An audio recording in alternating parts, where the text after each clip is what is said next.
So I'm going to take y'all back to 1999, and I'm in Rio de Janeiro, and it's my 27th birthday. And some of my girlfriends decide to take me out to a horrible strip club, which is not even the story, actually. But after we're there, we end up meeting up with some other friends, and we end up at a kiosk.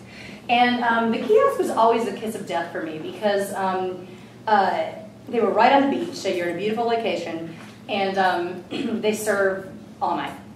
And so when you can drink beer all night, it's only going to go downhill from there.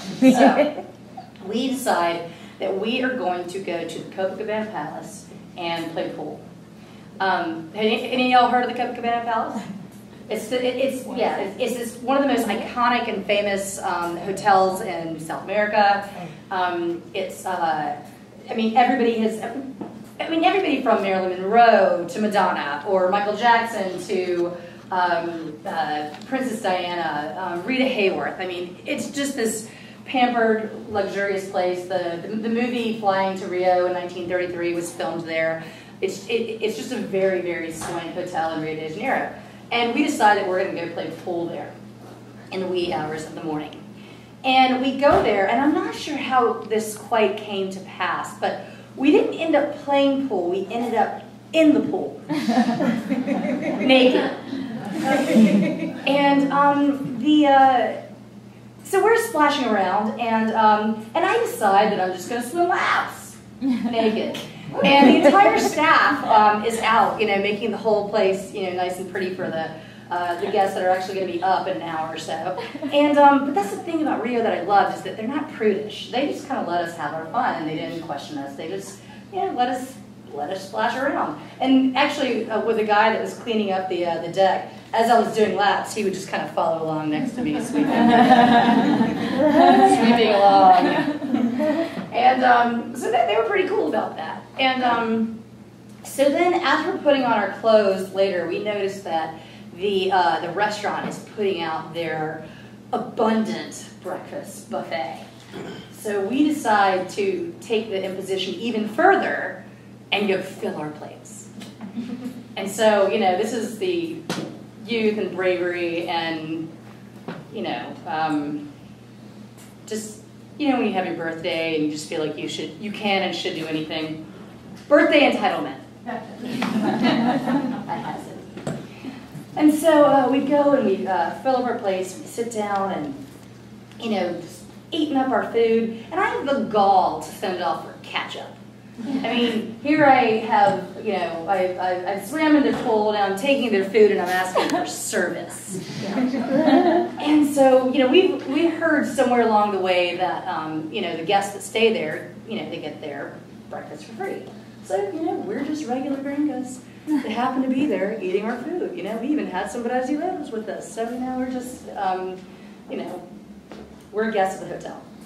And so, eventually, we have this guy that comes up to us, and he asks us for our room number. Wah, wah, wah. And I just throw it out. I throw out a room number, and we just kind of look at each other after he goes away, and we're like, okay, we got to figure out what we're going to do. We're like looking at the menu, like how much it costs. We're like, okay, we might actually just have to pay for this. One of the girls that I didn't know very well just takes off, goes out the front door. She's okay, well, I definitely can't afford her meal. And a couple of people are scattering the flagpole from the second floor and actually gauging the distance to see if you can get out there and shimmy on down. And I want none of that noise. So I go to check out the elevators. So I go back through the pool area, and I go to see where the elevators are. And and then I'm making my way back to the restaurant, and I look over, and I don't see my other friends there anymore. And then I'm greeted by the hotel staff. And the guy informs me that the hotel number I had given him does not exist. And without missing a beat, I pull straight from my ass the following.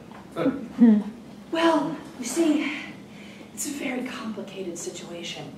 I'm here with my boyfriend, but he's here with his wife. So I've obviously forgotten my room number, but I can't go up to his door and knock on it and ask, so I really don't know what to do right now. And the guy goes, oh.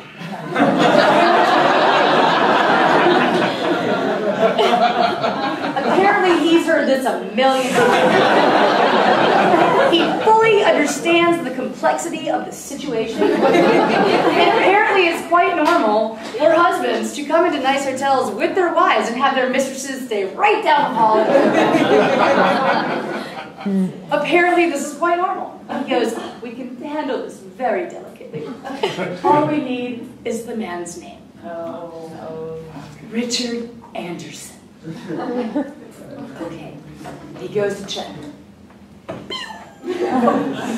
I run off, I'm in the elevator. I go up, the floors, and I'm running down the halls, and I'm trying to find all the little hotel maps, and I'm trying to figure out how to get to the annex, the adjacent building, so I can go out their door and, go theirs to their building, down the elevator, out their front door. Because the restaurant front door is right by their lobby, can't go back that way. But every single map that I'm consulting is basically saying that I have to, the elevator to go there is right by the lobby. So I'm going, up and down floors just trying to find some, loophole, if you will. But there's not one. I mean, the only thing that I can do is go back down to the lobby, which is not an option at this point because I'm just picturing that there are going to be cops waiting for me. No room number that I've given them is correct, and now the name isn't correct. So, and now everybody else is gone, and I can't handle all their bills. So, I go down the elevator, and I go all the way down to the garage. And once I'm down in the garage, I see light coming in from windows, and I see cars. They've gotten there somehow. So I just know that, okay, here we are. All I need is that door to open. And I run up to this guy, and I'm like, oh, I need you to let me out. And he's like, oh, all you need to do is go back up to the elevator and out the door. And I'm just like, no, no, no, no. And my eyes are still pretty red from the chlorine. And I was like, no. I can't. My husband will see me. I can't see my husband.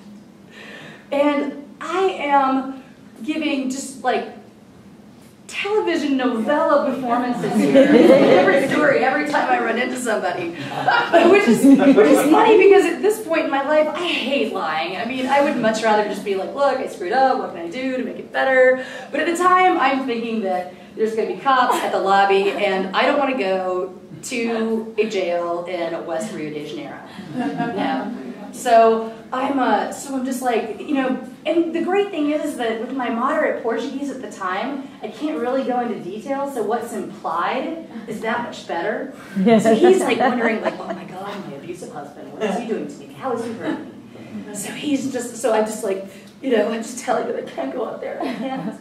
My husband will be up there, you have to open the door, you have to, please. And he's telling me, oh, he's so nice. He really, really wants to help me.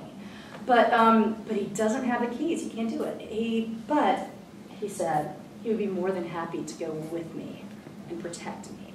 And I said, no. You've been so kind. Thank you. Off I go again. Now I'm going down steps, and I get down there, and I am in the bowels of the building. And now there's these... there are these bins, these huge bins with laundry in them, and they're filing past me, and people are going past me with trays of food.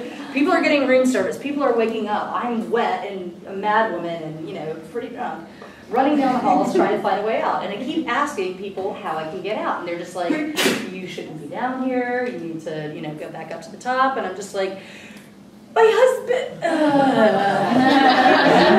I just go to the next person. Where can I? And nobody's really helping me. And finally I realized that these bins are big enough for a body. If I can just get inside, and put all this dirty laundry over me, and if this person can wheel me out, through the lobby, to the elevator that can take me to the annex. That'd be great. So I try to explain to this woman who clearly doesn't understand me that what I want her to do. I want her to let me get into the bottom of this. Underneath the dirty laundry, and I want her to I'll give her a little bit of money. Look, I'll show her my wallet. See, I'll give you a little bit of money. And you know, she's just looking at me like, clearly, she's just using the wrong words. What Ringa in the Copacabana Palace wants to get under a pile of dirty laundry and wheel through the lobby of the hotel? She must have lost her diamond earrings and thinks they're in here. It must be the case. She like pulls back the laundry. She's like, nada. No. Ew. Then. And she's just like, she looks very uncomfortable. I am either completely batshit crazy, I am off my meds, or I am completely shithouse drunk. The last being, you know, partly true at this point. And finally, I'm still trying to make her understand what I want her to do, and she's so not getting it. When I see this beam of light go across the hallway, and I'm like, light, where did that come from? Where did that come from? And I go down the hall and leave her. I go down the hall, and I'm like, where'd that come from? I'm following the light, I turn the corner, open door, street. I go out into the light, and I am outside. And I am not underneath a pile of dirty laundry. Or Michael Jackson's underwear. And so I am outside at this point, just like, whoo! And I'm out on my own at this point. And I'm just like, okay, I just gotta go get a bus. I gotta go home. And I run into the girl on the street that originally abandoned us. She's like, oh, you made it out. That's so great. And I just want to be like, whoosh. And, but instead we go around the corner to get the bus together. And there are the two other people that I thought had abandoned me. And they actually hadn't. What had happened with them is that, and the way that they had gotten out is that they had staged this gigantic fight in the restaurant. I'm leaving you! No, I am leaving you! No, I am leaving you! And actually knowing them, that was probably only halfway staged. But, and you know, and the staff wanted nothing to do with this. I mean, she's just like, ah! She goes running out, and he's just like running after her, and the staff just lets them go. What's happening there? So the four of us are all out on the street with full bellies, just like. So we get on the bus, we go home, and as soon as I get home, all of that rich food, I mean, that was like the best food I had had in months. I'd been eating cat on a stick and mystery meat outside of the bus station for months. And now I just have like rich, real food, and it just hits my system like a thunderbolt. And I am sick for the rest of the day, which is exactly my penance for stealing it. And for my first ever and last Dine and Dash.